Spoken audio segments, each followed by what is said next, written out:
Hello friends, మనం మహాభారతం ఆది పర్వం సప్తమ ఆశ్వాసంలోని విషయాల గురించి తెలుసుకుందాం.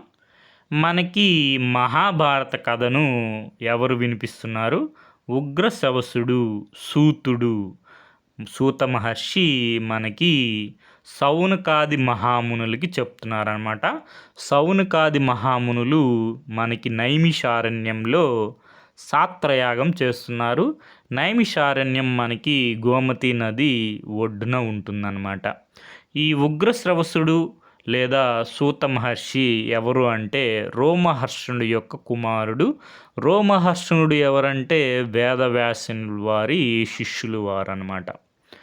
తర్వాత మనకి ఇప్పుడు ఎక్కడి వరకు వచ్చిందంటే మనకి లక్షాగృహం, లక్క ఇల్లు దహనం తర్వాత పాండవులు మనకి కుంతీదేవితో కలిసి ఏకచక్రాపురం అనే ఒక బ్రాహ్మణ అగ్రహారంలో బ్రాహ్మణుల వేషంలో భిక్షాటన చేస్తూ జీవనం గడుపుతూ ఉన్నారు. బకాసురుని వధ జరిగిన తర్వాత జరిగిన వృత్తాంతం గురించి తెలుసుకుందాం. భీముడు బకాసురుణ్ణి చంపిన తరువాత పాండవులు కుంతీదేవి ఏకచక్రాపురంలో కొంతకాలం నివసించారు. పాండవులు కుంతీదేవి ఎక్కడ నివసించారంట? ఏకచక్రాపురంలో నివసించారు. ఒకరోజు ఒక బ్రాహ్మణుడు వారి ఇంటికి వచ్చాడు. ధర్మరాజు ఆ బ్రాహ్మణుడికి అతిథి సత్కారాలు గావించాడు. గావించిన తర్వాత మనకి ఆ బ్రాహ్మణుని ధర్మరాజు గారు ఈ విధంగా అడుగుతున్నారు. బ్రాహ్మణోత్తమ, తమరు ఏ ఏ దేశాలు తిరిగారు, అక్కడ విశేషాలు ఏమిటి అని అడిగాడు. దానికి ఆ బ్రాహ్మణుడు ఇలా చెప్పసాగాడు. నేను ఎన్నో దేశాలు చూచాను, కానీ ద్రుపద రాజు పాలించే పాంచాల దేశాన్ని మించిన దేశం లేదు. ద్రుపద మహారాజు ఏ ఏ రాజ్యాన్ని పాలిస్తున్నారు? పాంచాల దేశాన్ని పాలిస్తున్నారు. ద్రుపద మహారాజుకు అగ్నిగుండం నుండి ఉద్భవించిన కుమార్తె ఉంది. ఆమె పేరు ద్రౌపది. ద్రుపద మహారాజుకి అగ్నిగుండం నుంచి ఉద్భవించిన కూతురుంది. ఆమె పేరు ద్రౌపది. అందుకే ఆమెని అయోనిజ అంటారనమాట. ఆమెకు వివాహం సంకల్పించాడు ద్రుపదుడు. అది విని ధర్మరాజు ఆశ్చర్యపడి, బ్రాహ్మణోత్తమ, ఆమె ఎందుకు మానవులకు జన్మించలేదు? ఆమెను ద్రుపదుడు ఏ విధంగా పొందాడు? సవిస్తారంగా చెప్పండి అని అడిగాడు. ఆ బ్రాహ్మణుడు ఈ విధంగా చెప్పసాగాడు. ద్రోణుడు ద్రుపదుడు మంచి స్నేహితులు. ఎవరెవరు మంచి స్నేహితులు అంట? ద్రోణుడు ద్రుపదుడు. వారిరువురికి ఒకే గురువుగారి దగ్గర వేదాలు చదువుకున్నారు. అగ్నివేశుని వద్ద ధనుర్విద్యను నేర్చుకున్నారు. ద్రోణుడు మనకి ద్రుపదుడు ఎవరి వద్ద ధనుర్విద్యను నేర్చుకున్నారు? అగ్నివేశుని వద్ద ధనుర్విద్యను నేర్చుకున్నారు. తరువాత వారికి విరోధం వచ్చింది. ద్రోణుడు హస్తినాపురానికి వెళ్ళాడు. అక్కడ కురుకుమారులకు అస్త్రవిద్య నేర్పించాడు. కురుకుమారులు అంటే కురువంశానికి చెందినటువంటి కౌరవులు, పాండవులు. గురుదక్షిణగా ద్రుపదుని బంధించి తెమ్మని చెప్పారు ద్రోణాచార్యులు వారు. ఆ విధంగా అర్జునుడు ద్రుపదుని బంధించి తెచ్చి గురువుగారి కాళ్ళ ముంద పడవేశాడు. ద్రోణుడు ద్రుపదుని హేళన చేసి విడిచిపెట్టాడు. ఆ అవమానాన్ని భరించలేకపోయాడు ద్రుపదుడు. ఎలాగైనా ద్రోణుని చంపే కొడుకును, అర్జున్ని వివాహమాడే కూతుర్ని పొందాలని నిశ్చయించుకున్నాడు. అవమానం పొందినటువంటి ద్రుపద మహారాజు ఏమనుకున్నాడు? ద్రోణుని చంపే కొడుకు అర్జున్ని వివాహమాడే కూతుర్ని పొందాలని నిశ్చయించుకున్నాడు. యాజుడు అనే బ్రాహ్మణోత్తముని యాజ్ఞికుడిగా చేసుకొని ఈ యజ్ఞం మొదలుపెట్టాడు. ద్రుపదుని ఆయన భార్య కోకిలాదేవి. ద్రుపదుని యొక్క భార్య ఎవరు? కోకిలాదేవి. కూర్చోబెట్టి యాజుడు అనే బ్రాహ్మణోత్తముడు వారి చేత యజ్ఞం చేయించాడు. అప్పుడు యజ్ఞకుండంలో నుండి భయంకరమైన శరీరం కలవాడు, పెద్ద ధనుస్సు కలవాడు అయిన ఒక మహాపురుషుడు ఉద్భవించాడు. తరువాత ఒక అద్భుత సౌందర్య రాశి అగ్నికుండంలో నుండి బయటకు వచ్చింది. ఆమె మన ద్రౌపదీదేవి. అప్పుడు ఆకాశవాణి వారికి దుష్టధుమ్ముడు అని పేరు పెట్టింది. కృష్ణ అని నామకరణం చేసింది. కృష్ణ అంటే మనకి తెలుసు కదా, నల్లని శరీరం కలది. మనకి కృష్ణ అంటే కృష్ణులు వారు కూడా నల్లగా ఉంటారు కాబట్టి కృష్ణ అన్నమాట. ద్రౌపదీదేవి పేరు కూడా కృష్ణనే. తర్వాత మనకి దుష్టధుమ్ముడికి మనకి తెలుసు కదా, దుష్టధుమ్ముడికి మన కురుక్షేత్ర మహాసంగ్రామం 18 రోజులు జరిగినప్పుడు మనకి సర్వసైన్యాధ్యక్షత వహించింది దుష్టధుమ్ముడే అనమాట. కౌరవుల సైడు సర్వసైన్యాధ్యక్షులు అందరూ కూలిపోతూ ఉంటారు. దుష్టధుమ్ముడు మాత్రం అలాగే ఉంటాడు. లాస్ట్ సౌప్తిక పర్వంలో అశ్వత్థామ చేతిలో చనిపోతాడు. తర్వాత మనకి అప్పుడు ఆ కన్యకు వివాహ వయస్సు వచ్చింది. ద్రుపదుడు ఆమెకు వివాహం నిశ్చయించాడు. కానీ ద్రుపదుడు తన కుమార్తెను అర్జునుడికిచ్చి వివాహం సంకల్పించాడు. అసలు ద్రుపద మహారాజే ఏమని కోరుకున్నాడు? ద్రోణుణ్ణి చంపే కొడుకు. దుష్టధుమ్ముడు మనకి ద్రోణాచార్యుల వారిని చంపేస్తారనమాట కురుక్షేత్ర సంగ్రామంలో. తర్వాత మనకి అర్జున్ని వివాహమాడే కూతురు కృష్ణ, ఆమె ద్రౌపది. అర్జునుడు తన సోదరులతో లక్క ఇంట్లో మృతి చెందాడని తెలిసి చాలా దుఃఖించాడు. ఇప్పుడు అందరూ లోకమంతా ఏమనుకుంటుందంటే పాండవులు లక్షాగృహం లక్క ఇంట్లో చనిపోయారు అని అనుకుంటూ ఉన్నారనమాట. వాళ్ళకి సంతర్పణలు కూడా చేసేసి ఉంటారనమాట. కానీ ద్రుపదుని పురోహితుడు మాత్రం పాండవులకు అన్నీయు శుభశకునములు గోచరించుతున్నావు, వారు తప్పక బతికే ఉన్నారు అని చెప్పాడు. దానికి ఒక ఉపాయం ఆలోచించాడు ద్రుపదుడు. ఒక బలిష్టమైన ధనస్సును తయారు చేయించాడు. ఒక మత్స్యయంత్రాన్ని నిర్మించాడు. నిర్మించాడు? మత్స్యయంత్రం అన్నమాట. ఆ బలిష్టమైన ధనస్సును ఎక్కుపెట్టి ఆ మత్స్యయంత్రంని కొట్టిన వారికి తన కుమార్తెని ఇచ్చి వివాహం చేస్తానని స్వయంవరం ప్రకటించాడు. అందుకని రాజులంతా వెళ్తున్నారు అని చెప్పి ఆ బ్రాహ్మణుడు ధర్మరాజుకి చెప్పాడు. ఇది అంతా విని కుంతీదేవి ధర్మరాజుని చూచి, ధర్మజ, మనం చాలా కాలంగా ఈ బ్రాహ్మణ ఇంట్లో ఉంటున్నాము. ఇతరుల ఇంట్లో ఎక్కువ కాలం ఉండడం ఉచితం కాదు. అందువలన మనం కూడా పాంచాల దేశానికి పోదాము అని చెప్పింది. దానికి ధర్మజుడు సరే అన్నాడు. అందరూ పాంచాల దేశం ప్రయాణమయ్యారు. వారు పాంచాల దేశం వెళ్తూ మార్గమధ్యంలో వ్యాస మహాముని ఆశ్రమం దర్శించారు.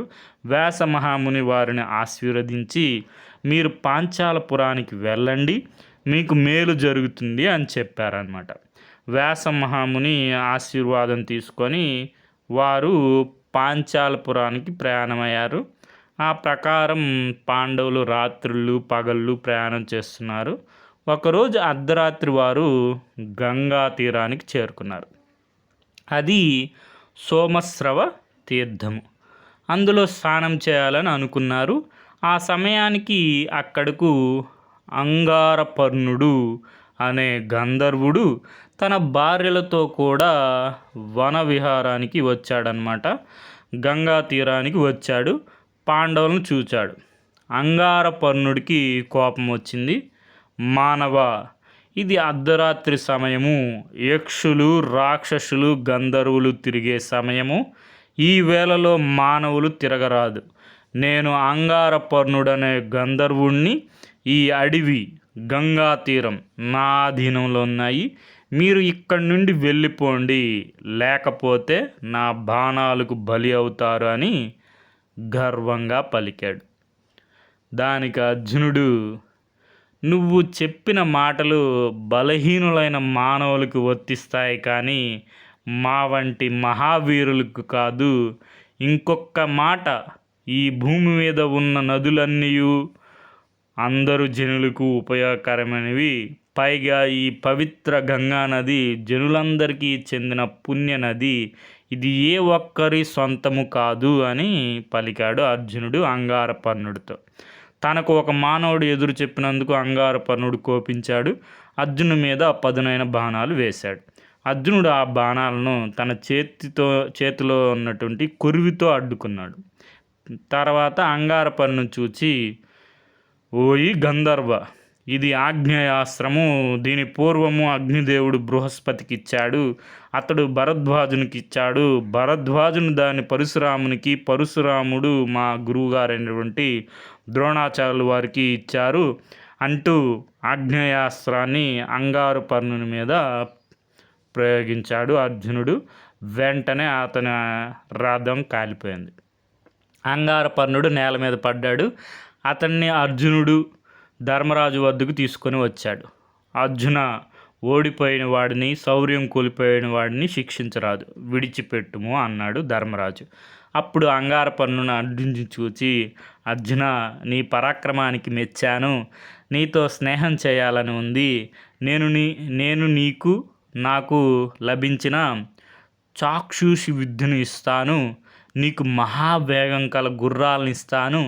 నాకు నీ వద్ద ఉన్న ఆగ్నేయాస్త్రాన్ని ఇవ్వు అని అడిగాడు. దానికి అర్జునుడు, గంధర్వ, మనం ఎంత స్నేహితులమైనా నీ వద్ద నుండి విద్యలను, ధనాన్ని స్వీకరించలేను. నీకు ఆగ్నేయాస్త్రాన్ని ఇస్తాను. నీ వద్ద నుండి గుర్రాలను స్వీకరిస్తాను అని అన్నాడు. దానికి గంధర్వుడు సమ్మతించాడు.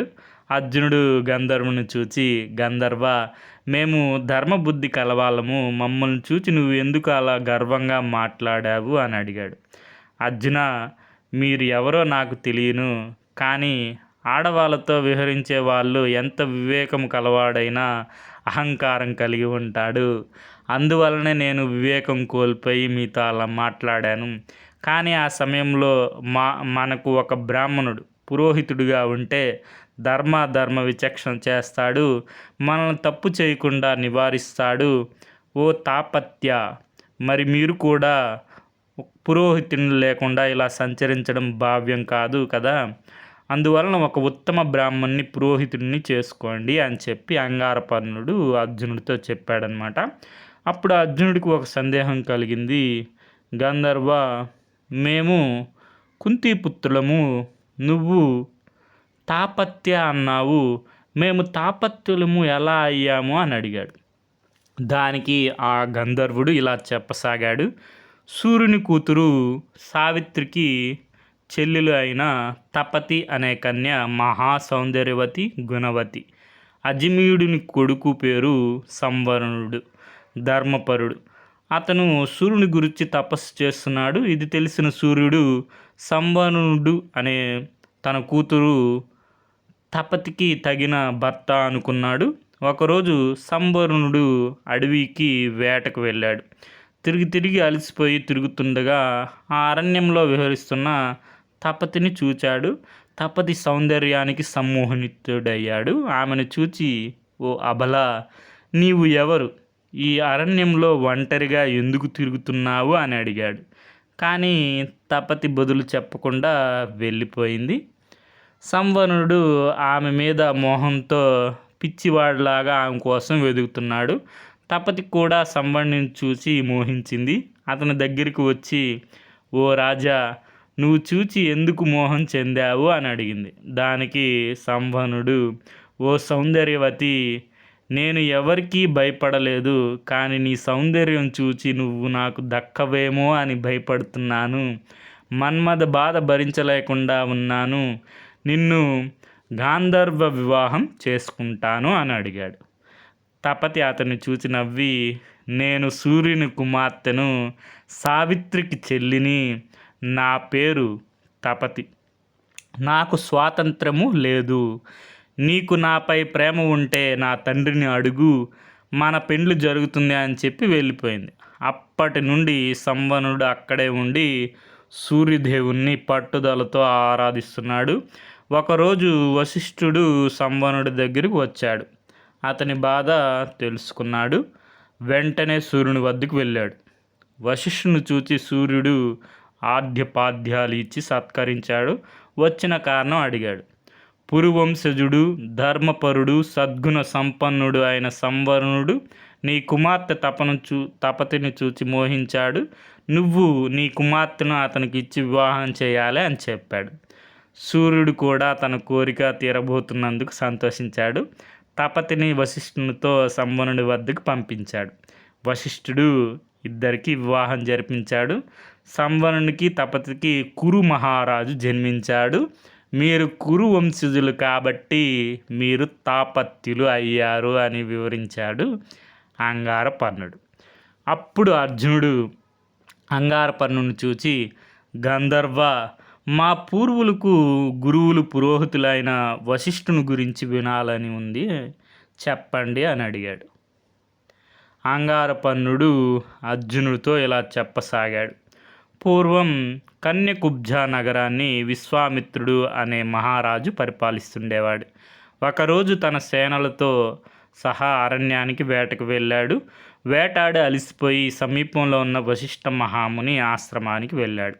వశిష్ఠుడు విశ్వామిత్ర మహారాజుకు అతిథి సత్కారాలు గావించాడు. వశిష్ఠుని వద్ద నందిని అనే కామధేను ఉంది. మనకి మహాభారతంలో నందిని అని కామధేను వశిష్ఠుని దగ్గర ఉంటుంది. అదే రామాయణంలో అయితే శబల అనే కామధేను ఉంటుంది. మనకి ఆప్షన్స్లో ఏది ఉంటే అది ఆన్సర్ చేయండి. విశ్వామిత్రునికి అతని అపార సేనా వాహినికి భోజన సత్కారాలు చేయమని నందినికి చెప్పాడు. నందిని వారందరికీ ఇష్టమైన వంటకాలతో భోజనం పెట్టింది. ఇది చూచి విశ్వామిత్రుడు ఆశ్చర్యపోయాడు. 1,00,000 పాడి ఆవులు ఇస్తాను, ఆ కామదేవుని ఇమ్మని వశిష్ఠుని అడిగాడు విశ్వామిత్రుడు. వశిష్ఠుడు దానికి నిరాకరించాడు. బలవంతంగా ఆ దేవుని తీసుకురమ్మని ఆజ్ఞాపించాడు. విశ్వామిత్రుడు నందిని వశిష్ఠుని వైపు చూసింది. వశిష్ఠుడు మౌనంగా చూస్తూ ఉన్నాడు. నందిని విజృంభించింది. తన శరీరం నుండి అనేక మంది సైన్యాలను పుట్టించింది. వారందరూ విశ్వామిత్రుని సైన్యాలను చించి చెండారారు. విశ్వామిత్రునికి జ్ఞానోదయమైంది. శాస్త్రబలం కన్నా తపోబలం గొప్పది అని తెలుసుకున్నాడు. రాజ్యాన్ని విడిచిపెట్టి తపస్సుకు వెళ్ళిపోయాడు. దివ్య శక్తులను పొందాడు. కానీ వశిష్ఠుని మీద మత్సరం మానలేదు. వశిష్ఠుడు కల్మషపాదుడు అనే రాజుకు యాజకుడు. యాజకుడు అంటే యజ్ఞములు చేయించే పురోహితుడుగా ఉంటున్నాడు. కల్మషపాదునికి యాజకుడు కావాలని విశ్వామిత్రుడు కూడా ప్రయత్నిస్తున్నాడు. ఒకరోజు కల్మషపాదుడు వేటకు వెళ్ళాడు. అలిసిపోయి సమీపంలో ఉన్న వశిష్ఠుని ఆశ్రమానికి వెళ్తున్నాడు. దారిలో వశిష్ఠుని 100 కుమారుల్లో పెద్దవాడైన శక్తి ఎదురుగా వస్తున్నాడు. కల్మషపాదుడు గర్వంతో శక్తిని తప్పుకొని తనకు దారి ఇవ్వమన్నాడు. రాజా, ఎంతటి గొప్పవారైనా బ్రాహ్మణులు ఎదురుగా వచ్చినప్పుడు తప్పుకొని దారి ఇస్తారు, ఇది ధర్మము అని అన్నాడు. ఆ మాటలకు కోపించిన కల్మషపాదుడు తన చేతి కర్రతో శక్తిని కొట్టాడు. శక్తికి కోపం వచ్చింది. నన్ను రాక్షస బుద్ధితో అవమానించావు, నువ్వు రాక్షసుడివై నరమాంసం తింటూ జీవించు అని శాపం ఇచ్చాడు. అప్పుడు కళ్ళు తెరిచాడు కల్మషపాదుడు. అతన్ని వశిష్ఠుని పెద్ద కుమారుడిగా గుర్తించాడు. శాప విమోచన కొరకు ప్రార్థించాడు. ఇదంతా దూరం నుండి చూస్తున్న విశ్వామిత్రుడు కల్మషపాదుని మనస్సులోకి కింకరుడు అనే రాక్షసుని ప్రవేశపెట్టాడు. అప్పటి నుండి కల్మషపాదుడు రాచకార్యాలు మానివేశాడు. ఒకరోజు ఒక బ్రాహ్మణుడు కల్మషపాదు వద్దకు వచ్చాడు. తనకు మాంసాహారం భోజనం కావాలి అని అడిగాడు. సరే అని వెళ్ళాడు, కానీ మరిచిపోయాడు. రాత్రి పొద్దుపోయిన తర్వాత ఆ విషయం గుర్తుకు వచ్చింది. వెంటనే వంటవాడిని పిలిచి, నేను ఒక బ్రాహ్మణుడికి మాంసాహారం భోజనం పెడతానని చెప్పాను, అతనికి భోజనం పెట్టు అని చెప్పాడు. దానికి వంటవాడు, మహారాజా, ఈ రాత్రప్పుడు మాంసం ఎక్కడ దొరుకుతుంది అని అన్నాడు. అప్పటికే కింకరుడు కల్మషపాదుని మనస్సులో ఆవేశించి ఉండడం వల్ల, నీ ఇష్టం, నరమాంసం అయినా వండించి పెట్టు అని అన్నాడు. సరే అని వంటవాడు ఆ బ్రాహ్మణుడికి నరమాంసం రుచిగా వండి పెట్టాడు. ఆ బ్రాహ్మణుడు దాన్ని తిన్నాడు. కానీ తాను తిన్నది నరమాంసం అని గ్రహించాడు. ఆ బ్రాహ్మణుకు కోపం వచ్చింది. నరమాంసంతో నాకు భోజనం పెట్టావు కాబట్టి నువ్వు నరమాంసం తినే రాక్షసుడు అయిపోమ్ము అని శాపం పెట్టాడు. వెంటనే కల్మషపాదుడు రాక్షసుడిగా మారిపోయాడు. కల్మషపాదుడు వెంటనే శక్తి వద్దకు వెళ్ళి, దీనికంతా నువ్వే కారణం, ముందు నిన్నే తింటాను అని శక్తిని చంపి తిన్నాడు. అంతటితో ఆగకుండా వశిష్ఠుని పుత్రులందరినీ చంపి తిన్నాడు.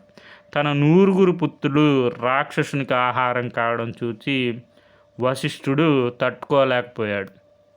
పుత్రశోకంతో కుమిలిపోయాడు. ఆత్మహత్య చేసుకోవాలని ఎంతో ప్రయత్నించాడు, కానీ సఫలం కాలేదు. ఇదంతా శక్తి భార్య అయినటువంటి వశిష్ఠుని కోడలు అదృశ్యంతి చూస్తూ ఉంది. అప్పుడు ఆమె గర్భవతి. ఆమె కడుపులో ఉన్న బిడ్డ వేదాలు సుస్వరంతో వల్లివేస్తున్నారు. అది విని వశిష్ఠుడు ఆశ్చర్యపోయాడు. తన మనవుణ్ణి చూడాలి అనుకున్నాడు. ఆత్మహత్యాయత్నం విరమించాడు. ఒకరోజు ఆ రాక్షస రూపంలో ఉన్న కల్మషపాదుడు అదృశ్యంతి మీద పడి చంపబోయాడు. వశిష్ఠుడు మంత్రజలం చల్లాడు. కల్మషపాదుడికి శాప విముక్తుడయ్యాడు. కల్మషపాదుడు వశిష్ఠునికి నమస్కరించి, మహాముని, నీ దయ వల్ల నాకు శాపవచనం అయ్యింది అన్నాడు. బ్రాహ్మణులకు అవమానిస్తే వచ్చే అనర్థాలు చూశావు కదా, ఇంకనైనా బ్రాహ్మణులు పూజించు అని హితబోధ చేశాడు.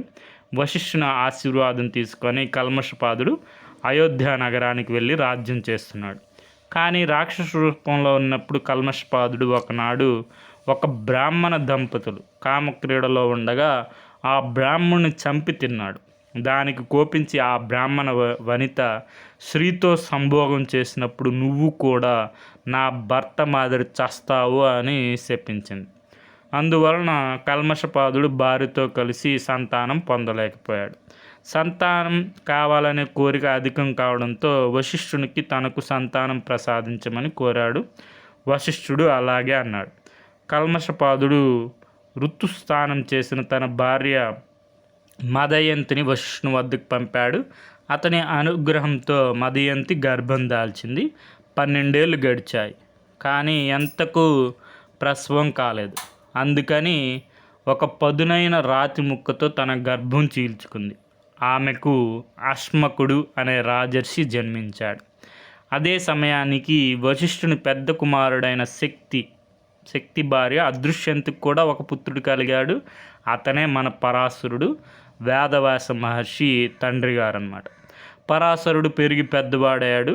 తన తండ్రి శక్తిని ఒక రాక్షసుడు చంపాడని తన తల్లి వలన తెలుసుకున్నాడు. తన తపోమహిమతో లోకాలన్నీ భస్మం చేస్తానని శబ్దం చేశాడు. అది విని వశిష్ఠుడు అతన్ని వారించాడు. పరాశర, అది ధర్మం కాదు. పూర్వం కృతవీరుడు అనే మహారాజు భృగువంశ బ్రాహ్మణులు యాజ్ఞికులుగా చేసుకొని ఎన్నో యాగాలు చేశారు. కృతవీరుడు వారికి మిక్కుటమైన చాలా ధనాన్ని ఇచ్చాడనమాట. దాన్ని వారు దాచుకున్నారు. తర్వాత కాలంలో కొంతమంది క్షత్రియులు భృగువంశ బ్రాహ్మణులు కృతవీర్య ధనాన్ని అపహరించి దాచుకున్నారు అని అపప్రద పుట్టించారు. అది విని కొంతమంది బ్రాహ్మణులను తమ వద్ద ఉన్న ధనాన్ని ఆ క్షత్రియులకు ఇచ్చారు. మరి కొంతమంది బ్రాహ్మణులు ఆ ధనాన్ని భూమిలో పాతిపెట్టారు. క్షత్రియులు ఇది చూచి ఆ బ్రాహ్మణులను చంపి ఆ ధనం తీసుకొని వెళ్ళారు. భృగువంశ బ్రాహ్మణులందరినీ గర్భంలో ఉన్న బిడ్డలతో సహా చంపారు. ఆడువారందరూ వీరికి భయపడి హిమాలయాలకు వెళ్ళిపోయారు. అందులో ఒక బ్రాహ్మణి భార్య తన తొడలో గర్భం ధరించింది. ఆమె తొడలో నుండి ఔర్యుడు అనే అత్యంత తేజోవంతుడు కుమారుడిగా జన్మించాడు. అతని తేజస్సుకు కృతవీరుని వంశంలోని క్షత్రియులందరికీ దృష్టిలోపం కోల్పోయి గుడ్డి వాళ్ళు అయిపోయారు. తర్వాత ఔర్యుడు తన తండ్రి మిగిలిన బంధువులు ఒక్కసారి చనిపోయారని తెలుసుకొని లోకాలన్నిటినీ నాశనం చేయాలని సంకల్పించి ఘోర తపస్సు చేయి సంకల్పించాడు. అతనికి పితృదేవతలు ఔర్యుని చూచి, మేము అసమర్థులమై క్షత్రియుల చేత చంపబడలేదు. మేము ధనముకు ఆశపడి ధనమును దాచలేదు. మేము ఎంతో తపస్సు చేశాము. మా తపో మహిమ వలన మాకు మరణం రావడం లేదు. ఆత్మహత్య చేసుకుందామంటే అది పాపం అని తెలుసు. ఈ మనుష్య లోకంలో ఎక్కువ కాలం ఉండలేము. అందువలన మేము కావాలనే క్షత్రియులతో వైర్యం తెచ్చుకొని వారి చేతిలో చంపబడ్డాము. కాబట్టి ఆ కారణం చేత నువ్వు లోకాలను నాశనం చేయడం ధర్మం కాదు అని పలికారు. వారి మాటలు విని ఔర్యుడు తన సంకల్పం విరమించుకున్నాడు. కాబట్టి పరాశర, కోపంతో నువ్వు చేయబోయే తపస్సు మంచిది కాదు కనుక శాంతం వహించు అని చెప్పాడు వశిష్ఠుడు మన పరాశరుడితో. తాతగారి మాటను మన్నించి ఆ సంకల్పం విరమించుకున్నాడు పరాశరుడు. కానీ తన తండ్రి శక్తిని, పినతండ్రుల్ని చంపిన రాక్షసుని మీద కోపం పోలేదు. రాక్షస వినాశనానికి సాత్రయాగం చేయడానికి సంకల్పించాడు. దానికి వశిష్ఠుడు కూడా అడ్డు చెప్పలేదు. ఆ సాత్రయాగంలో దుర్మార్గులైన రాక్షసులందరూ పడి మలమల మాడిపోతున్నారు. అలా రాక్షస జాతిని అంతరిస్తుంటే చూచి పులుస్తుడు, పులుహుడు, క్రతువు వశిష్ఠుని దగ్గరికి వచ్చారు. శక్తి చేసే రాక్షస వినాశనాన్ని ఆపమని కోరారు. వారి కోరిక మేరకు శక్తి తన సాత్రయాగాన్ని, రాక్షస వినాశనాన్ని ఆపు చేశాడు అని అంగారపర్ణుడు అనే గంధర్వుడు మన అర్జునుడితో చెప్పాడు. ఇదంతా ఎందుకు చెప్పారంటే అర్జునుడు అంగారపర్ణుని అడుగుతాడు వశిష్ఠుని గురించి చెప్పమని, అందుకని మొత్తం చెప్తారనమాట. తర్వాత అర్జునుడు ఆ గంధర్వుని చూసి, మిత్రమా, ఇక్కడ మాకు ఎవ్వరూ తెలీదు, నువ్వే మాకు దారి చూపించాలి, మంచి పురోహితుడు ఎవరో చెప్పాలి అని అడిగాడు. అర్జున, ఇక్కడికి సమీపంలో ఉత్కంచం అనే పుణ్యతీర్థం ఉంది. అక్కడ దౌమ్యుడు అనే బ్రాహ్మణుడు తపస్సు చేసుకుంటున్నాడు. మీరు అతన్ని పురోహితునిగా చేసుకోండి అని చెప్పాడు. తరువాత పాండవులు అక్కడి నుండి బయలుదేరి దౌమ్యుని వద్దకు వెళ్ళారు. అతన్ని తమ పురోహితునిగా ఉండమని కోరారు. దౌమ్యుడు దానికి సమ్మతించాడు. పాండవులు ఇక్కడ ద్రౌపది కాదు, కుంతీదేవి దౌమ్యుని ఆశీర్వాదం తీసుకొని పాంచాల దేశానికి ప్రయాణమయ్యారు. దారిలో వారు కొంతమంది బ్రాహ్మణులు కలిశారు. వారి వలన ద్రౌపది స్వయంవర విశేషాలు తెలుసుకున్నారు. తాము కూడా ద్రుపద నగరానికి ప్రయాణమయ్యారు. ఆ బ్రాహ్మణులతో కలిసి ప్రయాణించి ద్రుపద నగరం చేరుకున్నారు. ఇది పాంచాల దేశంలో ఉందన్నమాట. ఒక కుమ్మరి వాని ఇంటిలో విడిది చేశారు. కుమ్మరి వారి ఇంట్లో ఉంటున్నారన్నమాట. ద్రుపది నగరంలో పాంచాల రాజు ద్రుపదుడు తన కుమార్తె కృష్ణ ద్రౌపది అర్జునుకిచ్చి వివాహం చేయాలని సంకల్పించాడు. కానీ పాండవులు లక్క ఇంట్లో మృతి చెందారని తెలిసి శోకించాడు. కానీ పాండవులు ఎక్కడో బతికున్నారు అని చెప్పి పురోహితులు చెప్పడం వల్ల అర్జునుకి స్వయంవరానికి రప్పించడానికి ఒక మత్స్య యంత్రాన్ని ఏర్పాటు చేశారు. ఒక బలమైన ధనస్సును తయారు చేయించారు. ఆ ధనస్సును ఎక్కుపెట్టి ఆకాశంలో తిరుగుతున్న మత్స్యంత్రం అంటే ఒక చేప ఆకారంలో ఉంటుందన్నమాట. తిరుగుతూ ఉంటుంది, ఆకాశంలో ఉంటుంది. మన కింద ఇక్కడ ఒక నీరు ఉంటుంది. నీటిలో చూసి పైన ఆకాశంలో తిరుగుతూ ఉన్నటువంటి ఆ మత్స్యంత్రాన్ని మనం కొట్టాలన్నమాట. కొట్టిన వాడికి తన కుమార్తెని ఇచ్చి వివాహం చేస్తానని ప్రకటించాడు. ఒక్క అర్జునుడు తప్ప వేరే వాళ్ళు ఆ మత్స్యంత్రాన్ని కొట్టలేరని ద్రుపద మహారాజు యొక్క నమ్మకం అన్నమాట. ఎందరో రాజులు ఆ స్వయంవరానికి వచ్చారు. వారిలో ఒకరిని వరించడానికి తెల్లటి పుష్పమాల ధరించి కృష్ణ సిద్ధంగా ఉంది. దుష్టధుమ్ముడు స్వయంవరానికి వచ్చిన రాజులందరికీ మత్స్యంత్రం గురించి వివరిస్తూ ఉన్నాడు. దుష్టధుమ్ముడు ఎవరు? మన ద్రౌపది యొక్క సోదరుడు అన్నమాట. ద్రౌపదికి స్వయంవరానికి వచ్చిన రాజుల గురించి చెప్పాడు. ఇక్కడ మనకి రాజులందరినీ పరిచయం చేస్తున్నారు. ఇవన్నీ ఒకసారి చూసుకోండి. దుర్యోధనుడు, దుశ్శాసనుడు మొదలైన 100 కౌరవులు, వారి పక్కనే ఉన్న కర్ణ, అశ్వత్థామ, సోమదత్త, భూరిశ్రవ, శృతసేనుడు మొదలైన వారు, వీళ్ళందరూ మనకి రకరకాల వంశాలకు చెందిన, రకరకాల రాజ్యాలకు చెందిన మనకి రాజులందరూ కృష్ణ స్వయంవరానికి వచ్చారు. బ్రాహ్మణ సమూహాల్లో మన పాండవులు ఉన్నారన్నమాట. తర్వాత మనకి ముఖ్యమైన విషయం ఏంటంటే శ్రీకృష్ణుల వారు తన అన్న బలరామ సహితుడే స్వయంవరానికి వచ్చారు. ఇప్పుడే మొట్టమొదటిసారిగా మన శ్రీకృష్ణుల వారు పాండవులు కలుసుకుంటారు. బ్రాహ్మణ సమూహంలో నివురు కప్పిన నిప్పు కణికల్లా ఉన్న పాండవులను గుర్తించాడు శ్రీకృష్ణుల వారు. కనుసైగతో చెప్పాడు అందరికీ, ఎదురాజులందరికీ స్వయంవరంలో పాల్గొనవద్దని ఆదేశించాడు శ్రీకృష్ణుడు. స్వయంవరం మొదలైంది. ఒక్కొక్కరే వచ్చి తమ అదృష్టాన్ని పరీక్షించుకుంటున్నారు.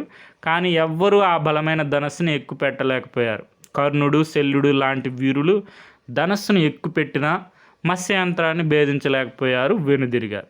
అది చూచి అర్జునుడు అన్నగారి వైపు చూచాడు. ధర్మరాజు వెళ్ళమని సైగ చేశాడు.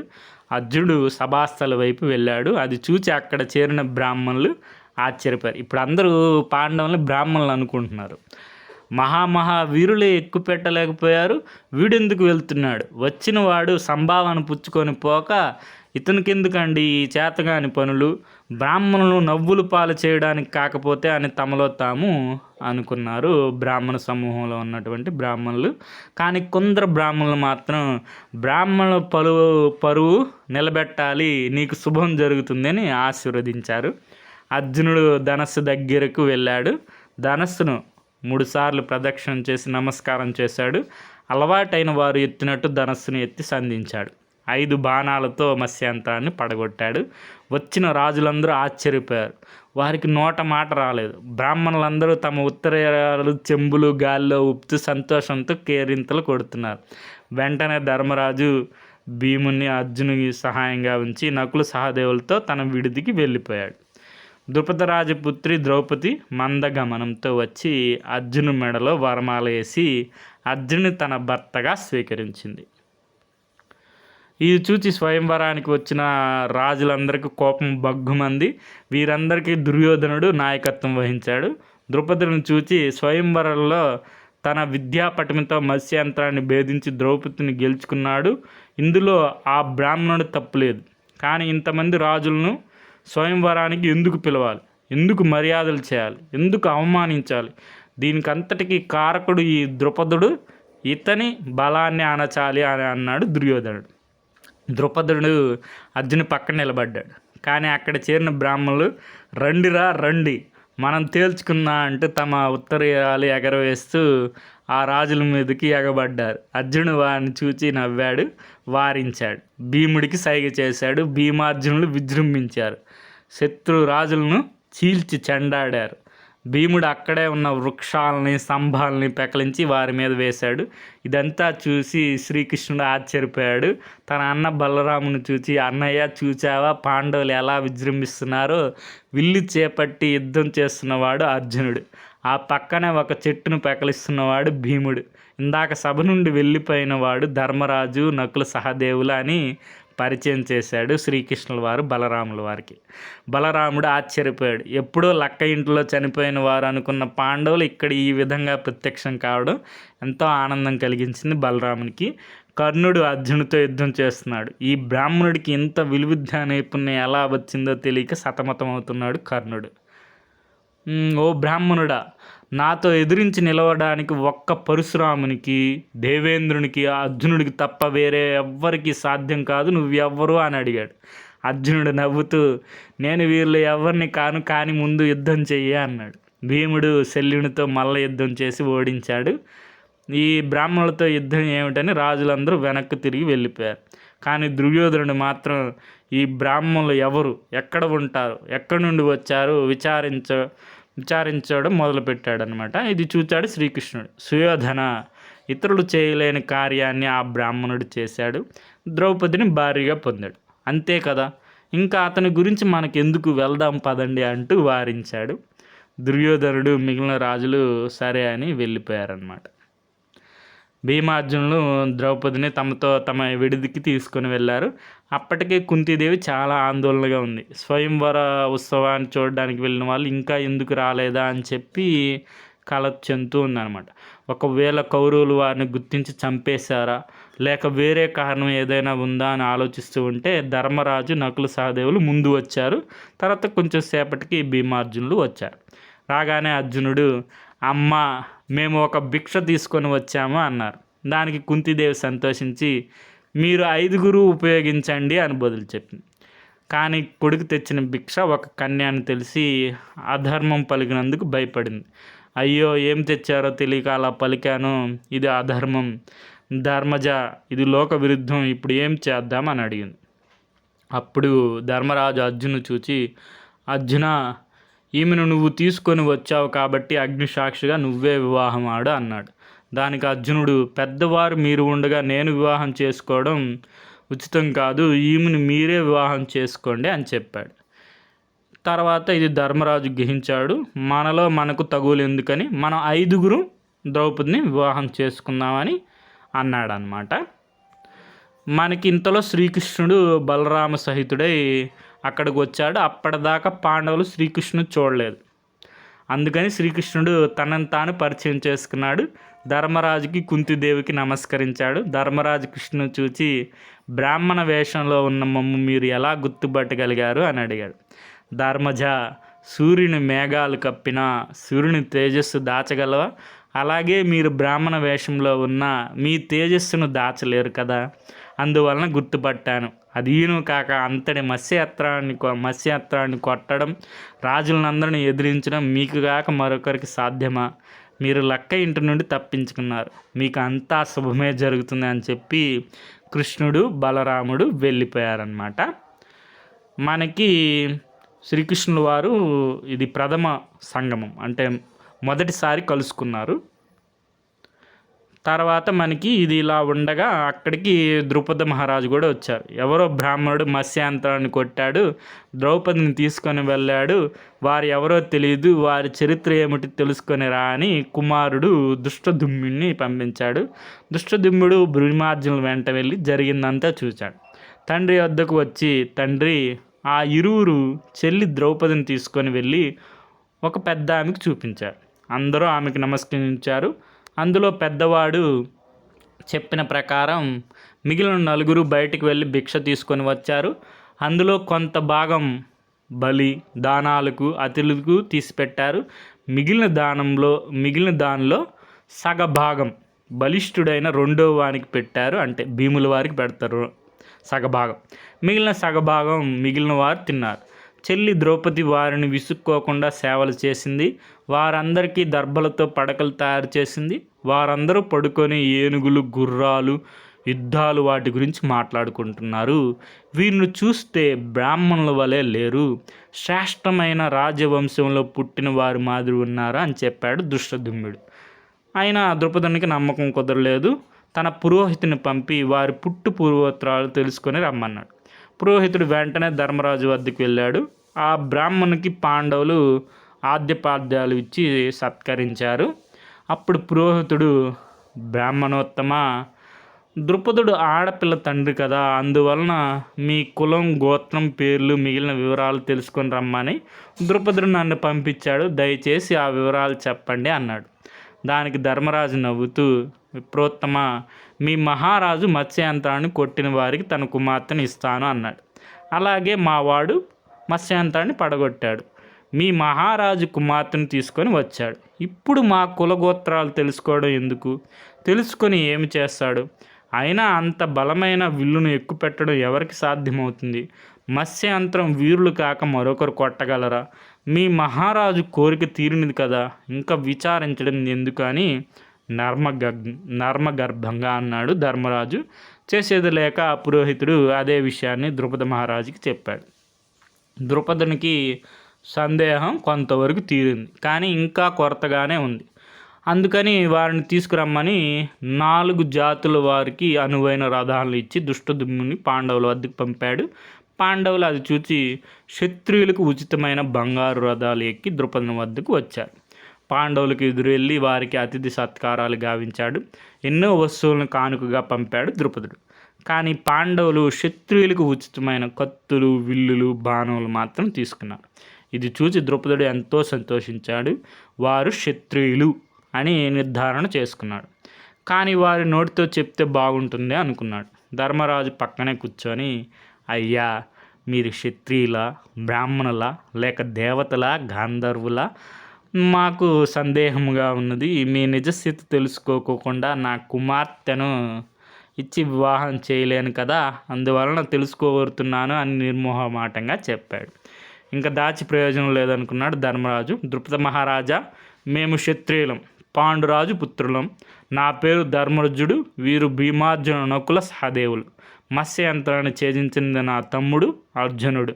ఈమె మా తల్లి కుంతీదేవి అని చెప్పారు. ఆ మాటలు విని ద్రుపదుడు అత్యధిక సంతోషాన్ని పొందాడు. తన చిరకాల కోరిక నెరవేరిందని పొంగిపోయాడు.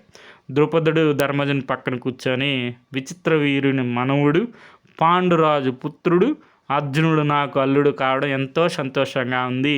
స్వయంవరంలో అతను వరించిన కన్యను అర్జునుడికిచ్చి వివాహం చేస్తాను అని అన్నాడు ద్రుపదుడు. దానికి ధర్మరాజు అది ఎలా కుదురుతుంది, అర్జును కన్నా ఇద్దరం పెద్దవాళ్ళం ఉన్నాం, మా వివాహాలు జరిగింది, అర్జునుడికి వివాహం ఎలా చేస్తాం అని అన్నాడు.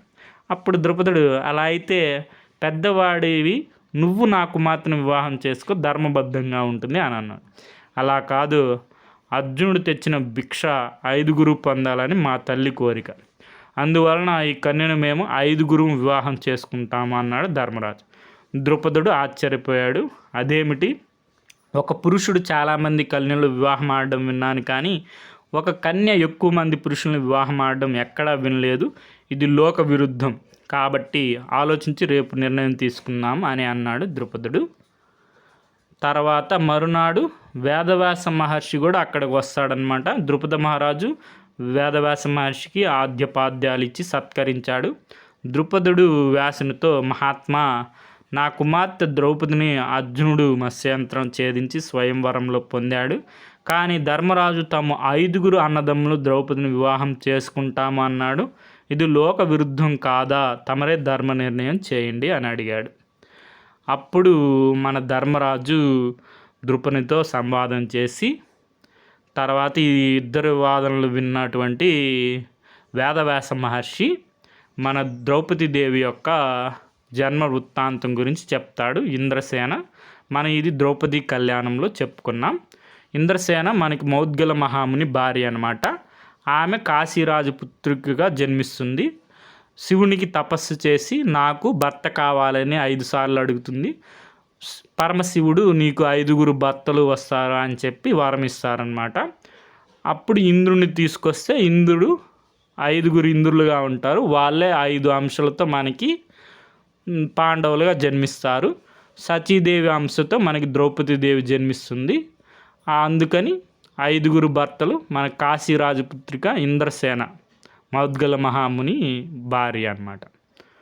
ఆమె 5 వివాహం చేసుకుంటుంది. మనకి వివాహం పరమశివుణ్ణి ఒక వరం కోరుకుంటుంది. ఆమెకి ప్రత్యేక సంగమం జరగాలి, ఒక్కొక్కరితో సంగమం జరిగిన తర్వాత కన్యగానే ఉండాలి, తన సౌభాగ్యం ఎప్పటికీ ఉండాలని చెప్పి వరం కోరుకుంటుంది. ఆ విధంగా మనకి మొదట ధర్మరాజుతో వివాహం జరుగుతుంది. అప్పుడు ఈశ్వరుని ప్రార్థించి మరలా కన్యత్వం పొందుతుంది. తర్వాత భీమసేనునికి వివాహం జరుగుతుంది. భీమసేనుతో వివాహం తర్వాత మళ్ళీ ఈశ్వరుని ప్రార్థించి తన కన్యత్వాన్ని పొందుతుంది. ఒకరి తర్వాత ఒకరు అర్జునుడు, నకులుడు, సహదేవుడితో ద్రౌపది వివాహం జరుగుతుంది. పంచపాండవులు ద్రౌపది తమ తల్లి కుంతీదేవి ఆశీర్వాదం తీసుకున్నారు. సభాసదులు ఆశీర్వాదం కూడా పొందారు. ఇది మనకి మహాభారతం ఆది పర్వం సప్తమాశ్వాసంలో ఉన్నటువంటి విషయాలన్నమాట. మూలం వచ్చి మనకి తెలుగు అనుసరణ కవిత్రయం పాదరేణువు మొదలు వెంకట సుబ్రహ్మణ్యం గారు, మహాభారతం తేట తెలుగు భాషలు. Okay friends, thank you for watching.